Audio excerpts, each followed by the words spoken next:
அஸ்ஸலாமு அலைக்கும் வரஹ்மத்துல்லாஹி வபரகாத்துஹு. நிறைவுடைய வாழ்வழித்து நெடுநிறத்தை காப்பதற்கு மறையளித்த மன்னவனுக்கே மாபெரும் புகழனைத்தும். பிஸ்மில்லாஹிர் ரஹ்மானிர் ரஹீம். இன்ஷா அல்லாஹ் இன்று நாம் காற்று பற்றி அல்லாஹ் தஆலா குர்ஆன் மூலம் என்ன கூறியிருக்கின்றான் என்பதை பற்றி சில விஷயங்களை இந்த ஹதீஸில் காண்போம். அல்லாஹ் தஆலா குர்ஆனில் கூறியிருக்கின்றான், இன்னும் அவன்தான் தன்னுடைய கிருபை மலைக்கு முன்னே காற்றுகளை நன்மாராயணமாக அனுப்பி வைத்திருக்கின்றான். மேலும் நபியே, நாமே வானத்திலிருந்து தூய்மையான நீரையும் இறக்கி வைக்கின்றோம். அல்லாஹ் தஆலா குர்ஆனில் 25வது சூறாவில் 48வது வசனத்தில் கூறியிருக்கின்றான், களைப்பை போக்கும் ஓசோன் காற்று. ஒருவர் உயிரோடு இருப்பதற்கு காற்று எவ்வளவு அவசியமானதாக இருந்தும் அதை பற்றி யாரும் கவனம் செலுத்துவது கிடையாது. ஆரோக்கியமான உணவு இல்லாமல் சில நாட்கள் வாழ முடியும். தண்ணீர் இல்லாமல் சில மணி நேரங்கள் இருக்கலாம்.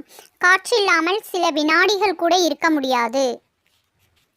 காற்றுகளை மாறி மாறி வீச செய்வதிலும் அறிவுடைய சமூகத்தாருக்கு அத்தாட்சிகள் இருக்கின்றன என்று அல்லாஹ் தஆலா 45வது சூரா 5வது ஆயத்தில் கூறியிருக்கின்றான். காற்று மனித வாழ்விற்கும் மற்ற உயிரினங்களும் வாழ்வதற்கும் இன்றியமையாத ஒன்றாக இருக்கின்றது. காற்றில்லாத உலகை கனவிலும் நினைத்து பார்க்க முடியாது. காற்றில்லாமல் சுவாசிக்க முடியாது. சுவாசம் இல்லாமல் இதயம் இயங்க முடியாது. இதயம் இயங்காமல் உயிர் வாழ முடியாது. உயிர் உள்ளவைகள் யாவும் உயிர் வாழ காற்று மிகவும் அவசியம்.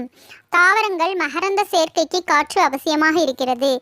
2 சக்கர 4 சக்கர வாகனங்கள் இயக்கத்திற்கும் காற்று அவசியமாக இருக்கிறது. கடலில் சிறு சிறு கட்டுமரங்கள் முதல் பெரும் பெரும் கப்பல்கள் வரை நீந்தி செல்வதற்கும் விண்வெளியில் சென்று ஆய்வு செய்வதற்கும் மனித வாழ்வாதாரங்களை மின்சார உற்பத்திற்கும் மழை பொழிவதற்கும் காற்றின் பங்கு அபரிமிதமானது. அளவான காற்று வளமான வாழ்வுக்கு அபயமளிக்கும். வலுவான காற்று வளமான வாழ்விற்கு அபாயமளிக்கும். காற்று அல்லாஹ்வின் அருள் வளமாகும். அது நல்ல வளத்தையும் கொண்டு வருகிறது, மோசமான அழிவையும் ஏற்படுத்தி விடுகிறது. எனவே காற்று அடிப்பதைக் கண்டால் அதை சபிக்காதீர்கள். அல்லாஹ் தஆலாவிடம் அபயம் தேடுங்கள் என்று நபி ஸல்லல்லாஹு அலைஹி வஸல்லம் அவர்கள் கூற நான் கேட்டிருக்கின்றேன். அறிவிப்பாளர் ஹஜரத் அபூ ஹுரைரா ரலியல்லாஹு அன்ஹு அவர்கள். நூல் அபு தாவூத். நமது மூளைக்கு ஒரு நிமிடத்திற்கு 80 மில்லி கிராம் ரத்தம் தேவைப்படுகிறது. மூளைக்கு தேவை உயிர் காற்று, ஆக்சிஜன். மூளை தனக்காக என்று சக்தியை சேமித்து வைத்துக் கொள்வதில்லை. எனவே அதற்கு எப்பொழுதும் இரத்த சப்ளை இருந்து கொண்டே இருக்க வேண்டும். மூளைக்கு 10 செகண்ட் ரத்தம் வரவில்லை என்றால் நாம் மயக்கம் போட்டு விழுந்து விடுவோம். சில நிமிடம் உயிர் காற்று, ஆக்சிஜன் இல்லாவிட்டால் ஆள் காலியாகி விடுவோம். பிறந்த உடனே குழந்தை வீறிட்டு அழுவது தனது நுரையீரலை விரிவுபடுத்தி காற்றை சுவாசிக்கத்தான் என்பதை மறந்துவிடக்கூடாது. சில சமயங்களில் பிறந்த குழந்தை சுவாசிக்காத நிலையில் செயற்கை முறையிலே மருத்துவர்கள் சுவாசம் ஊட்டுகிறார்கள். 1 நிமிடத்தில் 10 தடவை என்ற கணக்கில் குழந்தையின் உடலை வளைத்தும் நிமித்தும் செய்து சுவாசத்தை மீண்டும் ஏற்படுத்தி உயிர் பிழைக்க வைக்கின்றார்கள். குழந்தை பிறந்ததிலிருந்து நீண்ட ஆரம்ப மூச்சு விடக்கூடிய மனிதன் கடைசி மூச்சு விடுவது வரை நிகழ்வதுதான் வாழ்க்கையின் கதை. நமது வாழ்க்கையை தொடர்ந்து மூச்சு விடுவதை தவிர வேறு வேலை இல்லை. இக்கால மனிதர்களின் சரியான முறையில் மூச்சு விடுபவர்களின் எண்ணிக்கை மிகவும் குறைவு. நமது நுரையீரல் சரியாக பயன்படுத்தி மூச்சு விடுவதை ஆழ்ந்து சுவாசித்தல் என்கின்றோம். சுவாசித்தின் போது மூக்கின் வழியாக 12 அங்குலம் காற்று வெளியேறுகிறது. 8 அங்குலம் காற்று உள்ளே இழுக்கப்படுகிறது. வீணாவது 4 அங்குலம் காற்றாகும். இதை சரியாக பயன்படுத்தி பூரணமாக மூச்சு விடுவதையே ஆழ்ந்த மூச்சு விடுவது என்கின்றோம். சரியாக சுவாசிக்காதவர்கள் தங்கள் இரத்தத்தில் ஹீமோகுளோபின் என்ற சிவப்பு நிற அணுக்களை இழந்து விடுகிறார்கள். இதனால் இரத்தத்தில் சரியாக ஆக்சிஜன் எடுத்துக்கொள்ள முடியாததால் அனீமியா, இரத்த சோகை போன்ற வைரஸ் கிருமி தொற்று நோய் ஏற்படுகிறது. காற்று என்பது மதிப்புமிக்க பரிகாரம். பணமின்றி விலையின்றி கிடைக்கிறது. இந்த நல்ல மருந்தை விட்டுவிட்டு என்னென்ன மருந்துகளையோ சாப்பிடுகின்றோம். ஆங்கில செயற்கை நச்சுக்கொல்லி மருந்துகளை உண்மையில் நச்சுத்தன்மை இல்லாததாக இருந்தாலும் மருத்துவர்கள் சொல்கிறார்களே என்பதை தட்டாமல் உட்கொள்கின்றோம். காற்றை ஒரு இயற்கை மருத்துவம், அதன் மூலம் நோய்கள் குணமடைகின்றன என்ற விளக்கத்தை குர்ஆனில் விளக்கி காட்டியிருப்பது மறக்க முடியாத உண்மையாகும். அல்லாஹ் தஆலா குர்ஆனில் இறைவன் மழைக்கு முன்பாக குளிர்ந்த காற்றை அனுப்பி வைக்கின்றான் என்ற உண்மையை விளங்கிக் கொள்ள நகரங்களில் நாளுக்கு நாள் பெருகி வரும் வாகனங்களும் அது வெளிப்படுத்தும் நச்சு புகை, carbon dioxide, carbon di monoxide, அலுமினிய தொழிற்சாலை புகை, அனல் மின் நிலையம், உரம் தயாரித்தல், பேப்பர் மில் போன்ற தொழிற்சாலையில் தூய காற்றை நச்சுக்காற்றால் நாளுக்கு நாள் மாற்றிக்கொண்டே இருக்கின்றது. நகரத்தில் நுரையீரல் புற்றுநோய் அதிகமாகுவதற்கும் வாகனங்களின் புகையால் குழந்தைகளின் மூளைகளும் இரத்தத்தில் சிவப்பணுக்கள் பாதிப்படைவதற்கும் முக்கிய காரணம் ஆய்வாளர்கள் காற்று என்று கண்டுபிடித்திருக்கின்றார்கள். காற்றில் நச்சுத்தன்மை அதிகரிப்பதால் பச்சை இலைகள் கூட மஞ்சள் நிறமாக மாறிவிடுகின்றன. வீட்டில் அடிக்கப்பட்ட பெயிண்டுகள் கலர் மாறிவிடுகின்றன. மனிதர்கள் காற்று தூய்மை இழப்பதால் என்னென்ன நோய்களில் மாட்டி துன்பப்படுகிறார்கள் என்று சிந்தித்து பாருங்கள். உலகில் உள்ள எல்லா உயிரினங்களுமே சுவாசிக்கின்றன. ஆனால் சுவாசிக்கும் முறைதான் வேறுபடுகிறது. கடுமையான காற்று வீசும்போது நபி ஸல்லல்லாஹு அலைஹி வஸல்லம் அவர்கள் முகத்தில் ஏற்படும் மாறுதல்கள் அனைவருக்கும் தெரியும் என அனஸ் ரலியல்லாஹு அன்ஹு அவர்கள் கூறியதாக புகாரி என்ற நூலில் தெரிவிக்கின்றது. தீமை செய்யும் காற்றின் தன்மைகளை இன்று விஞ்ஞானிகள் கண்டுபிடித்திருக்கின்றார்கள். நபிகள் நாயகம் ஸல்லல்லாஹு அலைஹி வஸல்லம் அவர்கள் காற்றின் நன்மை தீமைகளை துல்லியமாக மக்களுக்கு அன்றே எடுத்து கூறியிருக்கின்றார்கள்.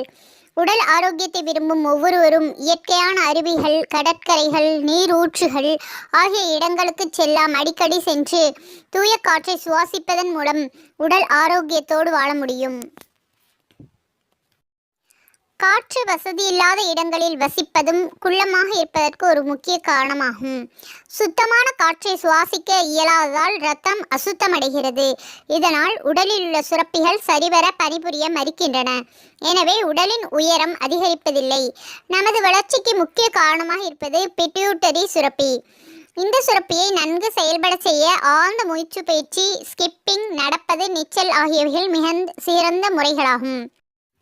யாராவது நபி ஸல்லல்லாஹு அலைஹி வஸல்லம் அவர்களிடம் வந்து தமக்கு உடம்பு சரியில்லை என்றோ அல்லது காயம், புண் ஏதாவது உடம்பில் இருக்கிறதோ என்றோ கூறினால் நபி ஸல்லல்லாஹு அலைஹி வஸல்லம் அவர்கள் தங்களுடைய விரல்களை நீரில் நனைத்து தரையில் வைத்த பிறகு அந்த விரல்களை நோயுள்ள இடத்திலே வைத்து அல்லாஹ்வின் கிருபையாலும் ஏதாவது சூறா ஓதி நோய் குணமடைய துவா செய்ததாக கூறியிருக்கின்றார்கள். நமது சுவாசத்தில் மின்காந்த சக்தி ஓடிக்கொண்டிருக்கின்றது. சுவாசத்தின் மூலம் இந்த குறிப்பிட்ட உறுப்பிற்கு மனதை செலுத்தி அதிக மின் கதிர்களை பாயச் செய்வது நோயுற்ற இடத்தை குணப்படுத்தவும் முடியும் என்றும் நிரூபிக்கப்பட்டுள்ளது. நாம் ஆழ்ந்து சுவாசிக்கும் போது காற்று மின்காந்த சக்தியை உடல் முழுவதும் வியாபிக்க செய்து உடலை நோய்களிலிருந்து காக்கும் சக்தி பெறுகிறது என்பதை யாரும் மறந்துவிடக்கூடாது. மனிதன் ஆரோக்கிய வாழ்விற்கு நன்மை அளிக்கும் தூய காற்றை பற்றி அல்லாஹ் தஆலா குர்ஆனில் கூறியிருக்கின்றான். மேலும் காற்று 8 குணங்களில் உள்ளது. முபஷிராத், சுப செய்தி கூறும் காற்றுக்கள். அல்லாஹ் தஆலா குர்ஆனில் 30வது சூரா 46வது ஆயத்தில் கூறியிருக்கின்றான். இன்னும் நீங்கள் அவன் அருள் வளத்திலிருந்து சுவைப்பதற்காகவும் கப்பல் அவன் உத்தரவினால் கடலில் செல்வதற்காகவும் அவன் அருளை நீங்கள் தேடிக்கொள்வதற்காகவும் நீங்கள் நன்றி செலுத்துவதற்காகவும் இவற்றுக்கெல்லாமாக சுபச்செய்தி கூறிக்கொண்டு வருபவைகளை காற்றுக்களை அனுப்புகின்றேன். அதுவும் அவன் அத்தாட்சிகளில் உள்ளதாகும் என்று அல்லாஹ் தஆலா குர்ஆனில் கூறியிருக்கின்றான். இந்த காற்று மழை பொழியச் செய்யும், விவசாயத்தை செழிக்கச் செய்யும், கடலில் விபத்து இல்லாத பயணத்தை ஏற்படுத்தி தரும். இரண்டாவது தாரியாத், புழுதி காற்று. புழுதிகளை எழுப்பி பறத்தும் காற்றுக்கள் மீது சத்தியமாக என்று அல்லாஹ் தஆலா குர்ஆனில் 51வது சூரா முதல் ஆயத்தில் கூறியிருக்கின்றான். இந்த காற்று தாவரங்களின் மகரந்த சேர்க்கைக்கு உதவும். முர்சலாத், தொடர்ச்சியாக அனுப்பப்படக்கூடிய காற்று. அல்லாஹ் தஆலா குர்ஆனில் தொடர்ச்சியாக அனுப்பப்படும் காற்றுக்கள் மீது சத்தியமாக என்று 77வது சூரா முதல் ஆயத்தில் கூறியிருக்கின்றான். இந்த காற்று கோடையின் வெப்பத்தை தணிக்கும். காற்றாலைகள் மூலமாக மின்சாரம் உற்பத்தி செய்வதற்கு உறுதுணையாக இருக்கும். நாசிராத், மேகங்களை பரவலாக பரப்பக்கூடிய காற்றுக்கள். இந்த குர்ஆனில் 77வது சூரா 3வது ஆயத்தில் அல்லாஹ் தஆலா கூறியிருக்கின்றான். இந்த காற்று 4ஆம் வகை காற்று. மழை பொழியும் மேகங்களை ஒரு இடத்தில் ஒன்று கூட விடாமல் தடுத்து மழையில்லாமல் வறண்டு கிடக்கக்கூடிய பல பாகங்களுக்கும் பரத்தி பரவலாக மழை பொழியச் செய்து பார்ப்பவர்கள் கண்களை பரவசப்படுத்தக்கூடியதாகும். இந்த 4 வகை காற்றுகளும் நல்லது. அடுத்தது அக்கீம், மலடி காற்று. இது ஆது என்னும் சமூகத்தினர்களை ஒரு படிப்பினையாக இருக்கின்றது. நாம் அவர்கள் மீது நாசம் விளைவிக்கக்கூடிய மலட்டுக்காற்றை அனுப்பிய பொழுது அது தன் எதிரியில் பட்டதெல்லாம் தூளாக்காமல் விட்டதில்லை என்று அல்லாஹ் தஆலா குர்ஆனில் 51வது சூரா 41, 42 ஆயத்துகளில் கூறியிருக்கின்றான். சர் என்று இரைச்சல் தரக்கூடிய காற்று. நிச்சயமாக நாம் அவர்கள் மீது நிலையான துர்பாக்கியமுடைய நாளில் பேரிரைச்சலை கொண்ட வேகமான காற்றை அனுப்பினோம். நிச்சயமாக வேரோடு பிடுங்கப்பட்ட பேத்த மரங்களின் அடித்தூரை போல அக்காற்று மனிதர்களை பிடுங்கி எரிந்து விட்டது. அல்லாஹ் தஆலா குர்ஆனில் 54வது சூரா 19, 20 ஆகிய ஆயத்துக்களில் கூறியிருக்கின்றான். இந்த 2 அக்கீம் சர்சர் என்று இரைச்சல் தரக்கூடிய காற்று, அக்கீம் என்ற மழைக்காற்று, இந்த 2ம் நிலப்பகுதிகளில் வீசி அழிவுகளை தரக்கூடிய கொடூர காற்றுகளாகும். நவுதுபில்லாஹ்.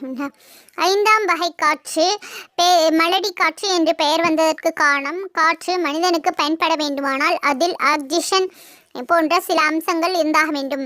காற்றில் உள்ள ஆக்சிஜனை பிரித்து எடுத்துவிட்டால் காற்று இருந்தும் மனிதனால் உயிர் வாழ முடியாது.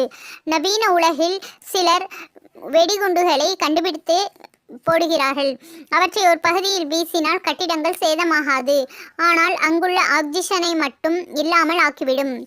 இது போன்ற உள்ள காற்று ஆக்சிஜன் இல்லை என்றால் அக்காற்றுக்கு மலடி காற்று என்று சொல்லப்படும். இவ்வகை காற்றினால் உயிர் வாழ்வது கடினம், உயிர் இழப்பது சுலபம். மேலும் 7வது ஆசிபாத், புயல் காற்று. வேகமாக வீசும் புயல் காற்றுக்கள் மீது சத்தியமாக என்று அல்லாஹ் தஆலா குர்ஆனில் 77வது சூரா 2வது வசனத்தில் கூறியிருக்கின்றான். இந்த புயல் காற்று காசிப் என்னும் மின்னல் காற்று. இது 8ஆம் வகை காற்று. கடலில் மட்டும் வீசும். 8 வகையான காற்றுகளில் எது வீசினாலும் அவற்றை சபிக்காமல் இறைவனின் அருளை மட்டும் கேட்க வேண்டும்.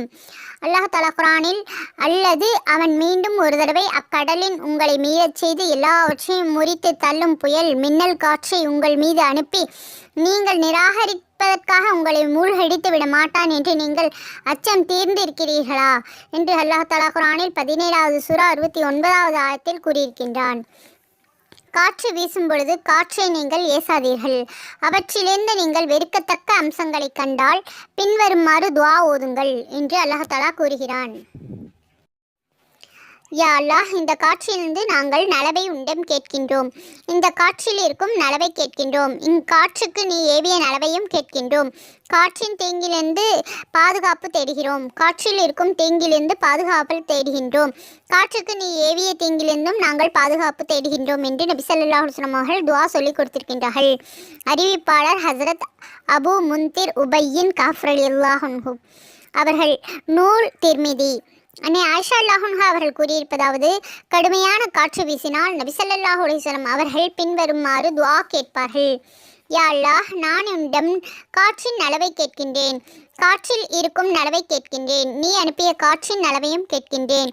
காற்றின் தீங்கிலிருந்து நான் உன்னிடம் பாதுகாப்பு தேடுகின்றேன். காற்றினுள் இருக்கும் தீங்கிலிருந்தும் நான் பாதுகாப்பு தேடுகிறேன். நீ அனுப்பிய காற்றில் இருக்கும் தீங்கிலிருந்து நான் பாதுகாப்பு தேடுகிறேன். நூல் முஸ்லிம். காற்று இறைவன் கொடுத்த வரமாக இருப்பதால் காற்றின்றி அமையாது உலகு. மனிதன் சுவாசிக்கும் காற்றுக்கு விலை நிர்ணயிக்கப்பட்டால் அவனால் உயிர் வாழ முடியாது. 2 சக்கர வாகனம் பஞ்சராகிவிட்டால் 2 ரூபாய் கொடுத்து காற்று எடுத்து விடலாம்.